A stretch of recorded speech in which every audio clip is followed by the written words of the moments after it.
A light magnitude 2.7 earthquake occurred in the Greenland Sea near the coast of Iceland on May 24, 2025 at 14:27 Greenwich Mean Time.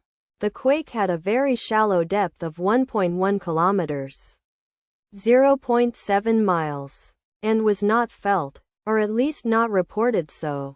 First to report, EMO after 7 minutes. The earthquake occurred 2 weeks after a magnitude 3.6 earthquake had hit on Thursday, May 8, 2025, at 6:06 a.m. local time. Atlantic, Reykjavik GMT +0.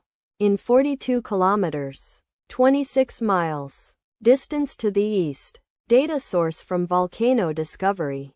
Did you feel it? Let us pray. May God protect everyone. Amen.